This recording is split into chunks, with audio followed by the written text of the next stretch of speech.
Kid arrives just in time to sample Zia's famous cooking. He wolfs down too much too fast, and it all goes to his head.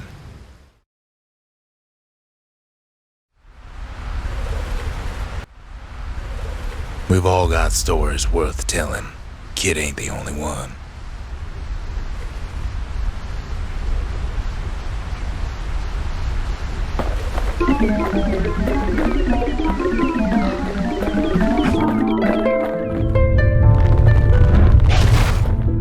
What's he thinking? Well, let me see if I got this straight. I only heard it once.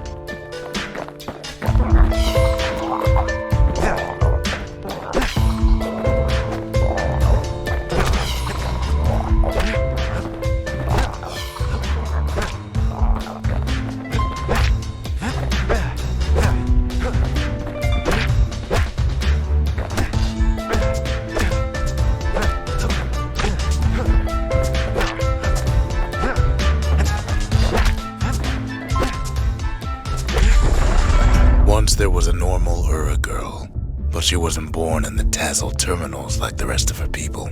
She was from Ceylondia.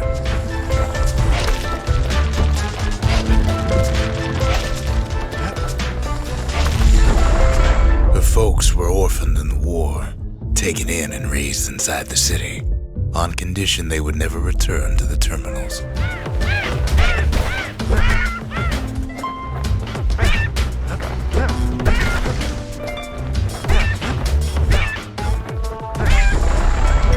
Refugees who came into the city had to stay for life. It was a way to reduce the risk of city secrets leaking out.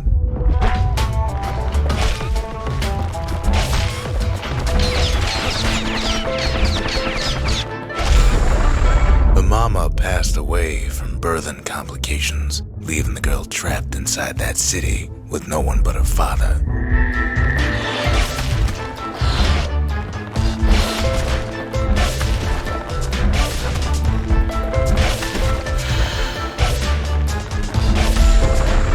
Father was sharper than a brusher's pike, so he got a job working for the city's mancers.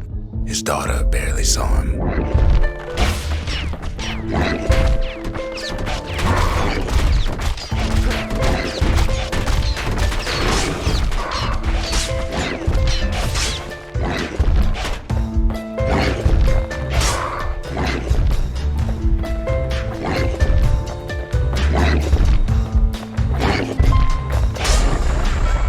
Father told her nothing of her Ura heritage.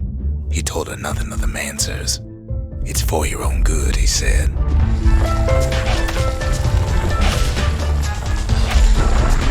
She took to studying the arts, learned more through music than history books, gained a knack for strings and songs.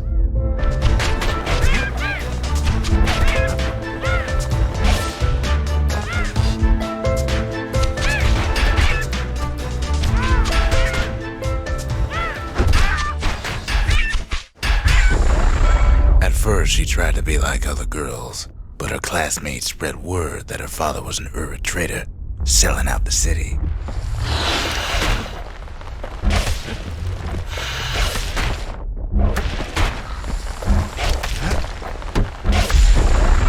One young man stood up for her, or so he led her to believe. He knew much of her heritage, and she grew fond of him.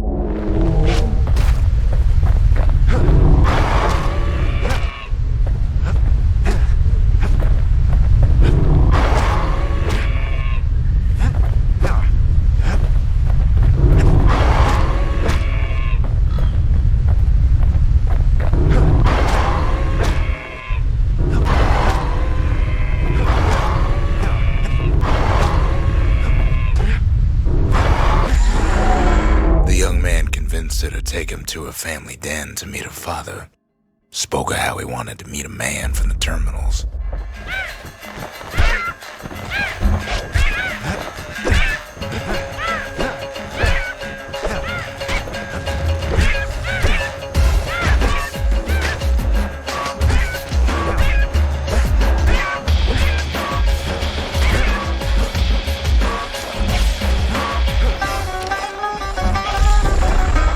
The young man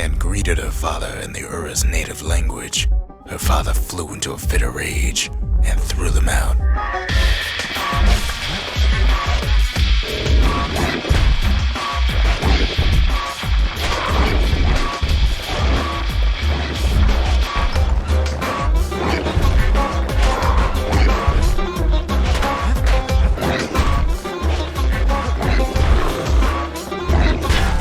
Now, where were we?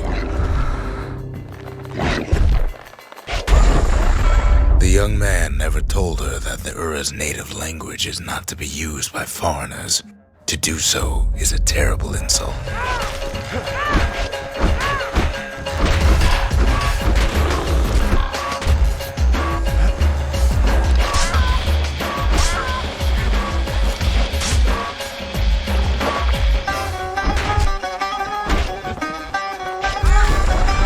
It was then that she decided to escape.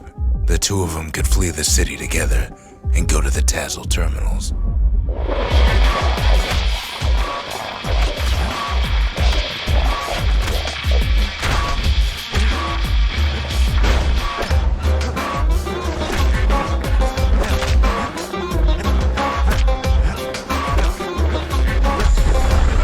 They would hide inside a garbage bin until it got ingested by a scumbag. Then let him slosh on out of the city for disposal.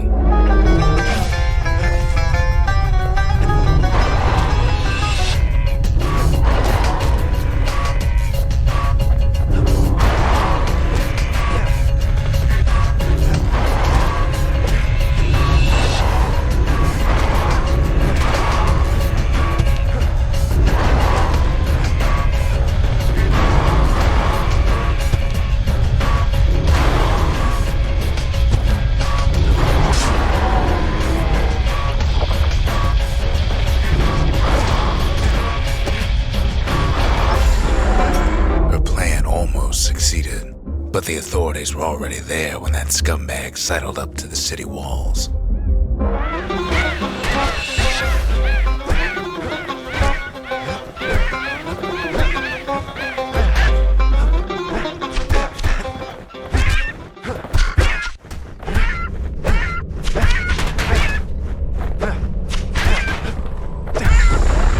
The young man had sent the authorities a tip. Told him her father was using her to sell secrets to the Tassel terminals.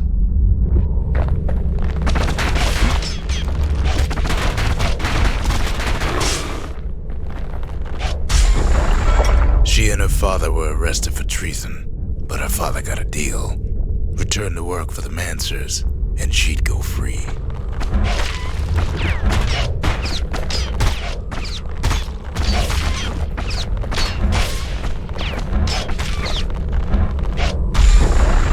Before they parted ways for the last time, her father whispered a desperate plea. Hurry home to the den and lock yourself in.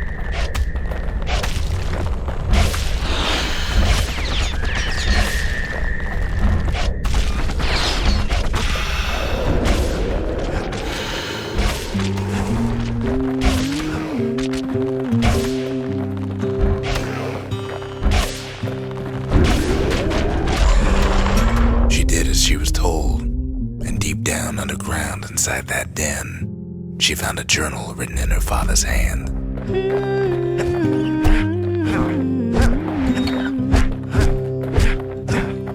I dig my hole, you build a wall.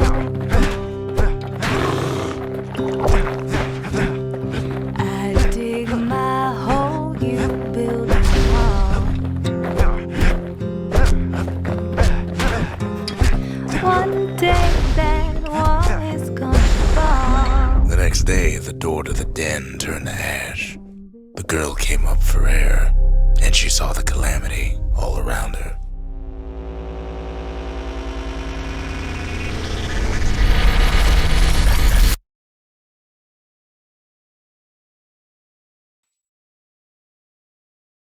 When the kid wakes up, his world's still in pieces, just the way he left it.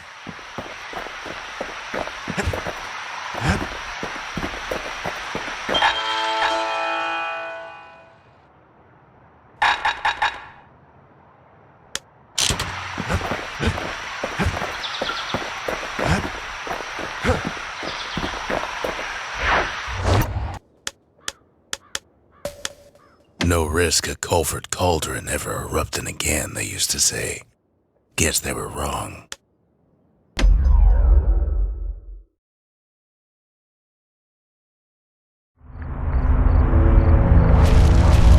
Not everything blew up in the calamity.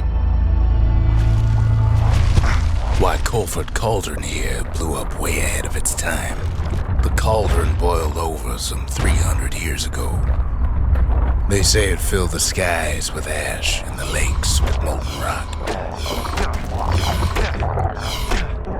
If you wanted to survive something like that, you had to learn to adapt.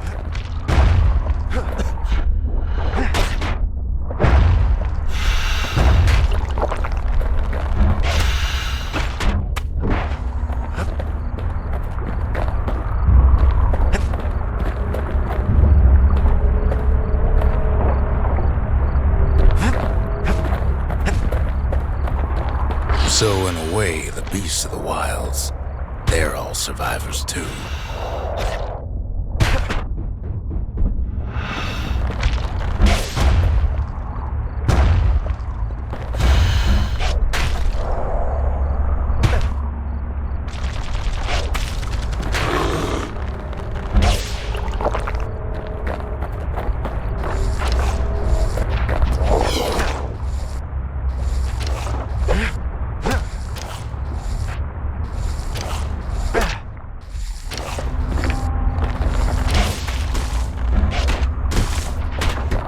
It takes a certain stubborn pride to keep on living in a place like this.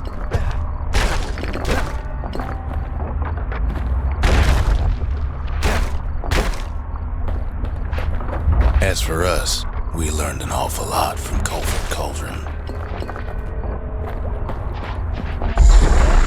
That learning led to some interesting inventions. The raw power of the world fell right into our hands.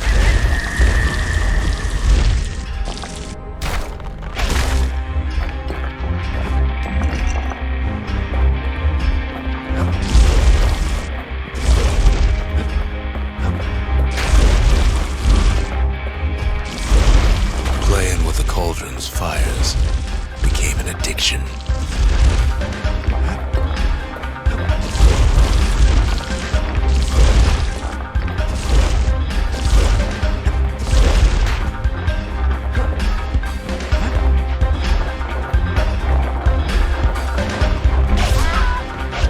Sure, we dusted off a good many secrets out here.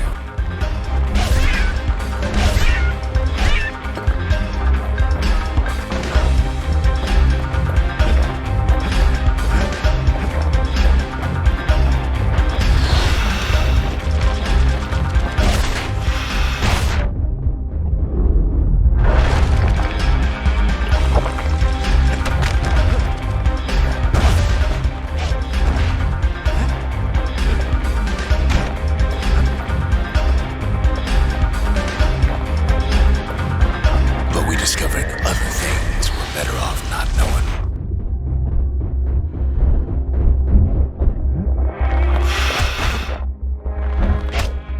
The unforgiving scent of sulfurous dirt.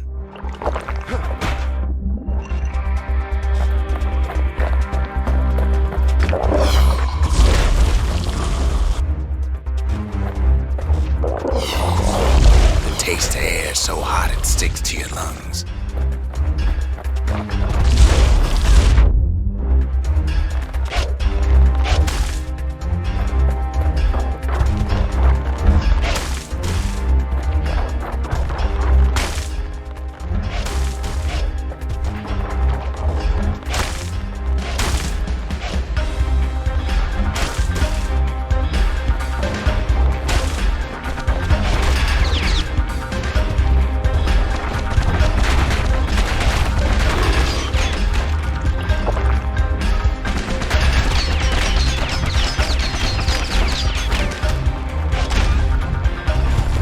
Sorts of awful things crawling underfoot.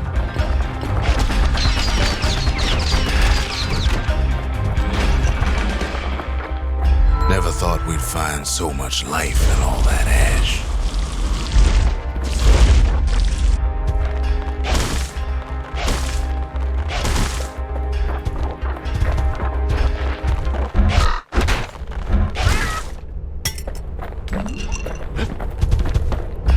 kept on sifting through the cauldron's secrets anyway.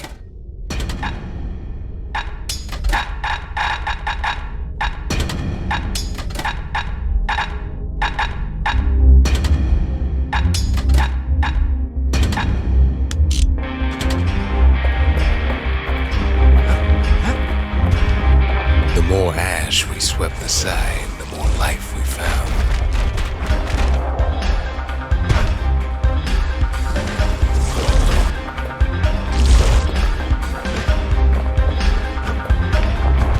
Place as inhospitable as they come.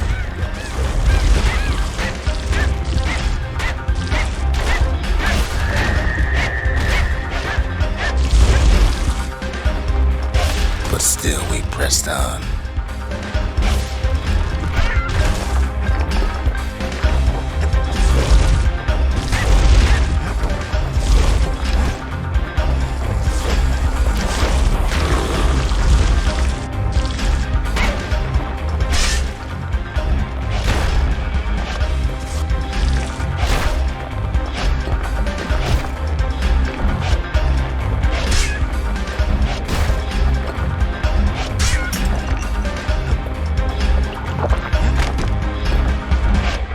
After all, when we looked down inside Colford Cauldron,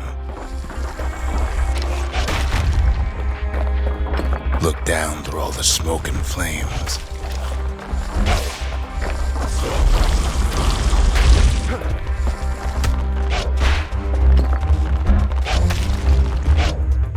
we saw in there the heart of the world, the heart now laid bare by the calamity.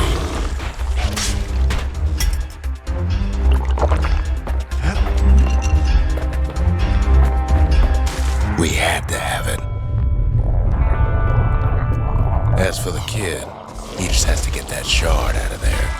Too bad taking that thing woke up every last stink eye from here to Charleston Bog.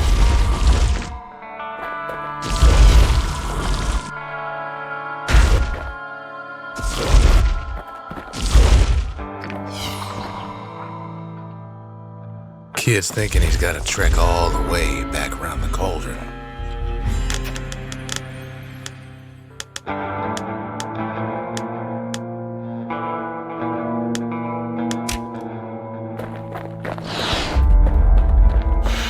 Luckily, the cauldron cooked up a little shortcut for him.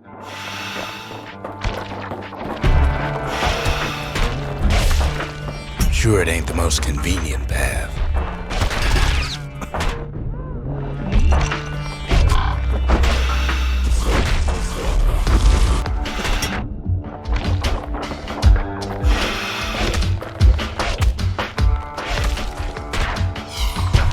Biggest stink eye he's ever seen's waiting for him on the other side. Pops open on him like a pimple on a school day.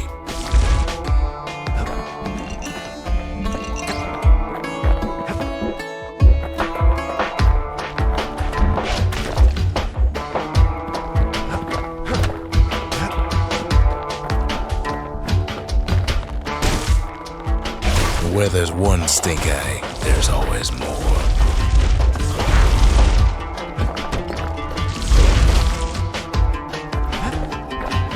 The cauldron's tenants all gather up to bid the kid a fond farewell.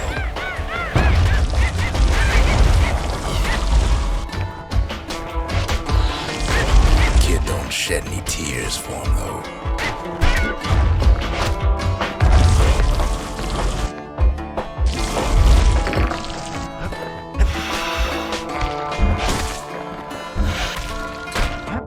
With a good spyglass, you can still see the cauldron from the city.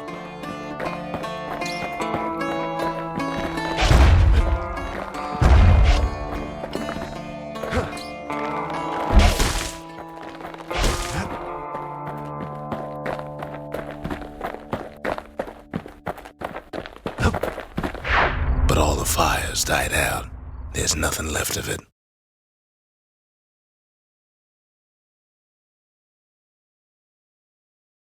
It comes back looking like the inside of a chimney.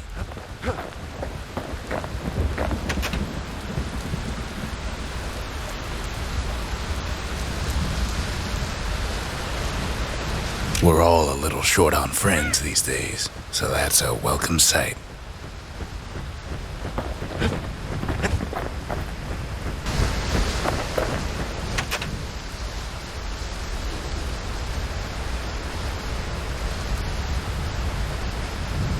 They said the wild could never be tamed. If only they could see us now.